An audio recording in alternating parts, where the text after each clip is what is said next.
Michael 5-1 defeat here at Gainsborough Trinity this afternoon.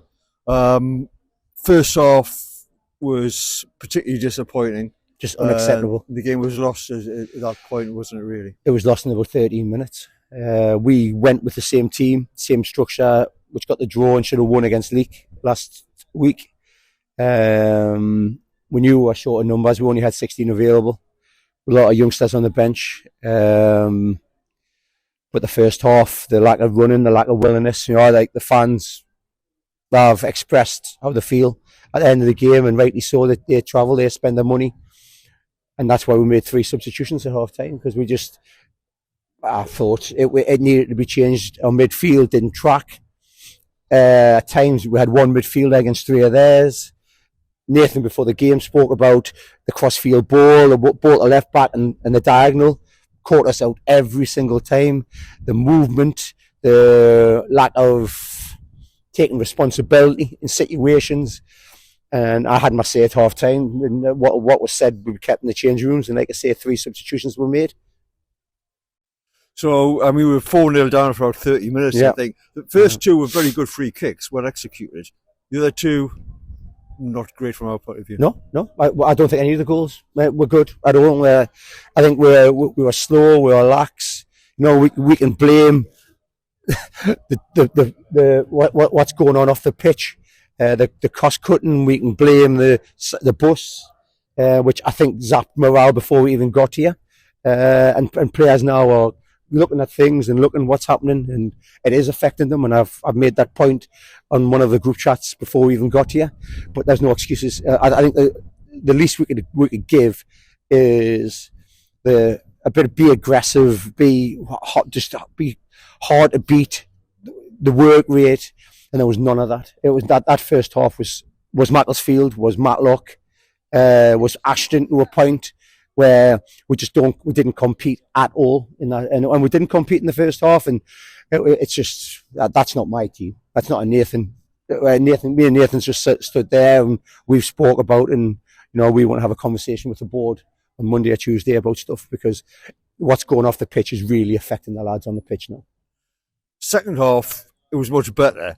Arguably, Gainsborough had the game won in their own heads and were sitting back a bit. But we did show some spirit second half. Yeah, well, you've got young Matty, you've got young Griggs, he's come on. He's 17, 18 on the right. We balanced it off into a 4-5-1. Put some more runners in midfield. Devs came in midfield. We kind of structured it a little bit differently. We spoke about taking responsibility in that midfield area, and they did. And you could say 4-0 up. They have took the foot off the gas. But I thought, as a team, they took responsibility, and that was a much better second half in terms of maybe we could have had 2 or 3, to be fair to them. But again, we lose a goalkeeper, and our centre halves our captains had to core nets, and I think it just sums up where we are as a team. But the young lads, Leon has come on, Leon Burke, absolutely brilliant. Last 30 minutes, he's 17 years old, and he showed us what to do. A bit like Zach Simpson, who's obviously out injured at the minute. They play with no fear, and the things that he did in midfield and what he wanted to do and the responsibility that he took was superb, And I thought again, Griggsy on the right, Charlie Aiken's come on, done okay. He's grafted, he's did the work rate, and I spoke about this at half time. This is, there's no excuses regardless of what's going off the pitch. But we haven't changed the team, the same team that played League. So why have we turned up here and performed how we have in the first half? Is just unacceptable.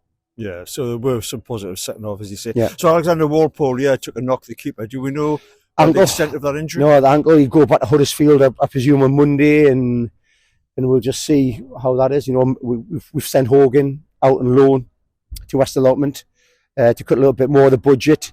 And obviously Ollie's out injured, or the goalkeeper, basically, he's out injured at the minute. So it's just how many keepers have we had here in the case of 3 months?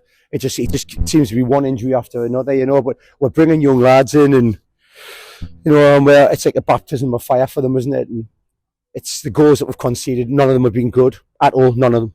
I won't accept the fact that it was a good free kick or nah. It was just it's all down. And you look at the first goal, You look at the free kick. One of the midfielders gets the wrong side of the player, gives a stupid free kick away in a dangerous area, and they take the free kick and they score 1-0. And again, taking responsibilities. And we spoke about it, me and Nathan, about levels, and we were honest, and we've maybe been a little bit too nice in that dressing room, and we called people out. Well, I'd certainly called people out at half time, and it's the first time I've done that since I came to this club. But I think players need to come and stand up. As if people are getting paid, come here to play football for Blyth Spartans and getting paid good money, and they need to show what it means to play for the shirt. And when a young lad comes off the pitch, a bit like Zach Simpson a few weeks ago, comes on the pitch and shows what they can do, and at 17, 18, come on, I think people need to have a good hard look at themselves, including myself. Because I take responsibility. I'm manager here, and regardless of people saying, everybody's going how tough it is, you expect lads to put a shift in, and they have not put a shift in today, and that is so disappointing. Second half, yes, much better structure, but again, they're 4-0 up. So are they just taking the game as it comes? So no, not good enough. Yeah, especially in front of a lot of travelling supporters who had a say at the end, didn't there? There was some conversations taking place. Yeah. I think one of them's made his feelings clear to the players and people, and rightly so, because they pay their money. We can feel sorry for ourselves in the dressing room, and we can feel like we can say what we need to say. Oh, this is happening off the pitch. That's happening off the pitch. It is what it is. As I said this weeks ago, it's a reboot at this club. Not what we want. Me and Nathan want to be able to go out there and bring the quality in that we know we can get, that can change it. But the money's not there. The directors are dealing with all the debt and all the extra debt that seems to be turning up every other week. And I'm afraid it's affecting us. And it's affecting us in the fact that we cannot bring the players in to balance the team off at the minute. And you've seen it. We lost Panny. Just had a great result at Morpeth. We lose Panny. Then Alfie Doherty comes in. We lose Alfie Doherty. And it's just one player, Ben Fell, one player after another going. And the stuff that's getting done, I think we've maybe knocked £15,000 off the budget a month now. But it gets to a point where you're looking and you're going, you need players. You're at a level of, and there's levels, and there's players who are trying their very best, but there is levels. You've seen Gainsborough today getting the ball, the quality on the ball, the quality of the movement, how they're getting into positions, and they always want to be on the ball. And you can see, it's a confidence thing.